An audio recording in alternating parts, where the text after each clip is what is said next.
Hey, I'm on page 93 of the Barbri commercial outline for contracts and sales. I'm in part C, perfect tender rule, as opposed to the legal tender rule under the sale of goods. Article 2 generally does not follow the common law substantial performance doctrine. Instead, it follows the perfect tender rule. If goods or their delivery fail to conform to the contract in any way, the buyer generally may reject all, or accept any commercial units and reject the rest. One is the commercial unit being defined. This is one that by commercial usage is treated as a single whole for the purpose of sale, and division of which materially impairs its value. For example, place setting of dishes. A commercial unit may be a single article, example, a machine, or set of articles, example, a suite of furniture. A quantity, example, a bale, a gross, a lot, they like to use, a lot, or any other unit treated in use or in the relevant market as a single whole. This is further described under the UCC section 2-105, number 6. The test for commercial unit is not only what unit has been the basis of contract, but also whether the partial acceptance produces so materially an adverse effect upon the remainder as to constitute bad faith. This is further described in UCC 2-607, comment 1. Example being provided. Widgets are always sold in units of 100. Buyer orders 500 widgets. They arrive but are found to be defective. Buyer keeps 25 and rejects 475. Buyer is probably required to reject in units of 100, and the rejection of the 75 above 400 is probably wrongful. Number 2 under the perfect tender rule is the right to reject, cut off by acceptance. A buyer's right to reject under the perfect tender doctrine generally is cut off by acceptance. Under Article 2, a buyer accepts when, period. Under Article 2, a buyer accepts when 1, 2, or 3. 1. After a reasonable opportunity to inspect the goods, she indicates to the seller that they conform to requirements or that she will keep them even though they fail to conform. 2. She fails to reject within a reasonable time after tender or delivery of the goods, or fails to seasonably notify the seller of her rejection. Or 3. She does any act inconsistent with the seller's ownership. This is described further in section 2-606 of the UCC. Under the right to reject cut off by acceptance, we have A, notice. And A is the only letter under here. Notice. If in connection with rejection, the buyer fails to state that the goods have a particular defect that is ascertainable by reasonable inspection, she cannot rely on that defect to justify rejection or to show seller's breach. If 1, the seller could have cured the defect if he had been told about it, or 2, between merchants and the seller has, after rejection, made a request in writing for a full and final written statement of all defects upon which the buyer proposes to rely. This is further described under section 2-605 of the UCC. We're provided with an example. Buyer has ordered blue widgets. Buyer rejects because the shipment did not contain widget wrench that under the contract went with each widget. Buyer does not give the reason for rejection. If seller had known the reason, he could have had the necessary number of widget wrenches at buyer's business within hours. That probably would have constituted an adequate cure. If so, buyer's rejection is unjustified. She will not be able to rely on the absence of the renters as a reason for rejection or as the basis for a claim for damages. Third, under the perfect tender rule in the sale of goods, is the buyer's responsibility for goods after rejection. A, B, and C. Buyer must hold goods with reasonable care. B, when seller gives no instructions on disposal of goods. And C, when the buyer resells the goods. So these are all discussed under the UCC section 2-602, 2-604, and 2-603. The buyer must hold the goods with reasonable care. Number A, after rejecting goods in her physical possession, the buyer has an obligation to hold them with reasonable care at the seller's disposition for a time sufficient to permit the seller to remove them if the seller has no agent or place of business within the market area where the goods are rejected. A merchant buyer has an obligation to obey any reasonable instructions as to the rejected goods. For example, she must arrange to reship the goods to a destination designated by the seller or resell on request of the seller, if reasonable. B, when seller gives no instructions on disposal of goods. If a seller gives no instructions within a reasonable time after notification of rejection, the buyer may reship the goods to the seller, store them for the seller's account, or resell them for the seller's account. The buyer has a security interest in rejected goods in her possession for any part of the price already paid and for expenses reasonably incurred in connection with handling them after rejection. And C, when the buyer resells goods.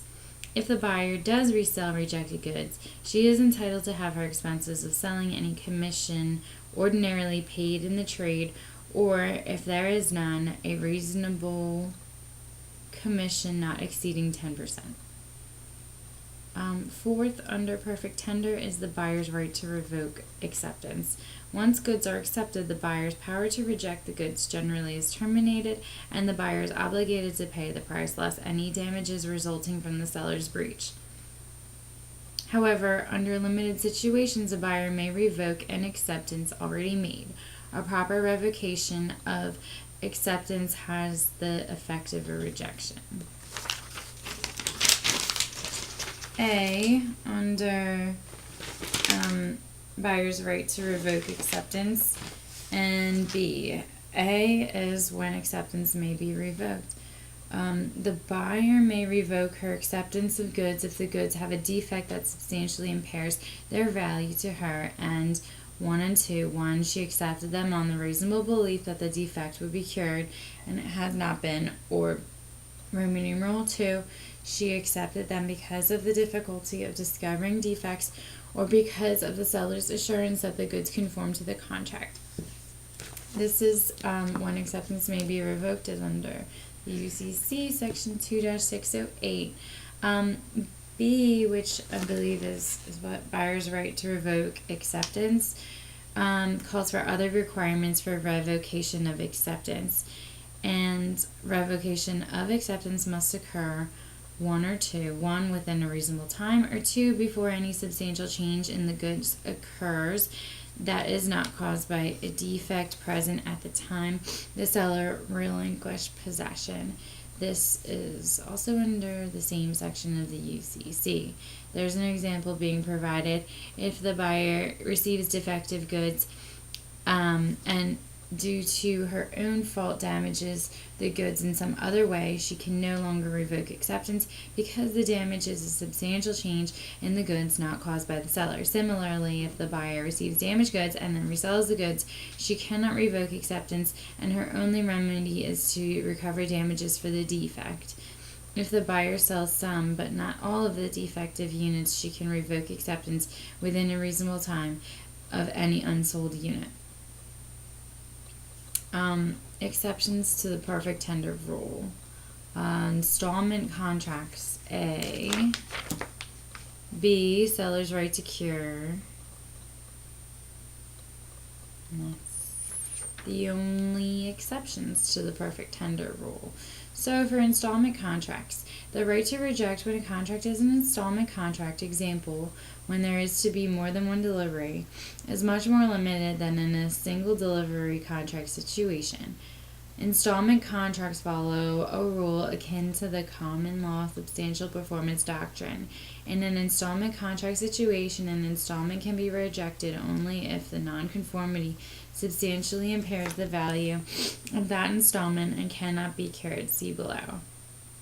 In addition, the whole contract is breached only if the nonconformity substantially impairs the value of the entire contract. The example being given is Steve and Becky enter into a contract under which Steve is to deliver to Becky 100 blue widgets on the first day of each month, and Becky is to pay Steve $275 by the 10th of each month. Steve makes a perfect delivery the first 2 months, and Becky makes the required payments. On the first day of the third month, Steve sends only 90 widgets. A 10 widget shortfall would be a basis for rejection under the perfect tender rule, but because this is an installment contract, Becky cannot reject the installment unless she can show that the 10 widget shortfall substantially impairs the value of that installment. And she cannot cancel the entire contract unless she can show that the shortfall substantially impairs the value of the entire contract. The seller's right to cure, which is B under the exceptions to the perfect tender rule, starting with 1, single delivery contracts, and 2, installment contracts. The seller's right to cure under single delivery contracts, A and B. A, seller can cure by notice and new tender within time for performance, and B, seller's right to cure beyond original contract time. So for A, in single delivery contracts where the seller has the right to cure by notice and within new tender within time for performance, we see that if the buyer has rejected goods because of defects, the seller may, within the time originally provided for performance, cure by giving reasonable notice of her intention to do so and making a new tender of conforming goods, which the buyer must then accept. This is more fully described in the UCC 2-508. The example provided is that buyer ordered blue widgets for delivery during the first 15 days of June. The widgets were delivered on June 9th, but the widget wrenches required by the contract were missing. Seller can cure this defect by giving reasonable notice of his intention to provide and subsequently providing wrenches for the widgets by June 15th. If he does, buyer must accept or buyer will breach the contract.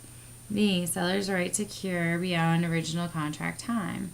Originally, and this is for single delivery contracts again, ordinarily, the seller has no right to cure beyond the original contract time. However, in cases where the buyer rejects a tender of non-conforming goods that the seller reasonably believed would be acceptable with or without money allowance, the seller, upon a reasonable notification to the buyer, has a further reasonable time beyond the original contract time within which to make a conforming tender.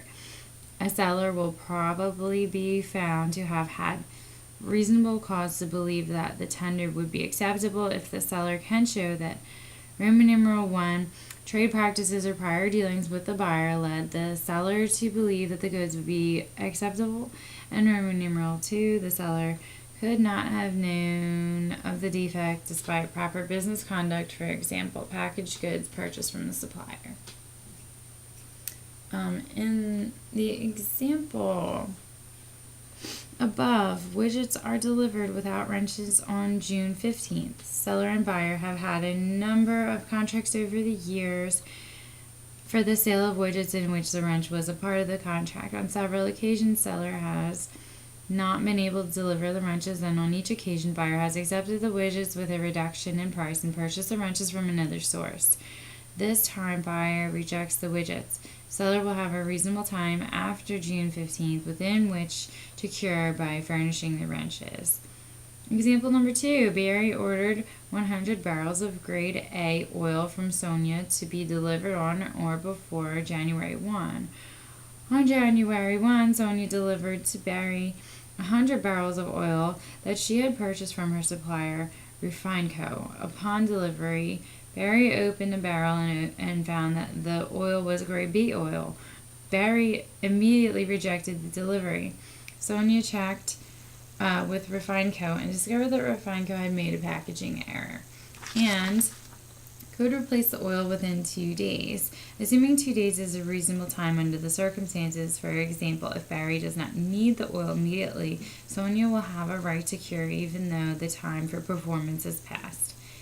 And now, the seller's right to cure under installment contracts. Article 2 provides that a defective shipment in an installment contract cannot be rejected if the defect can be cured.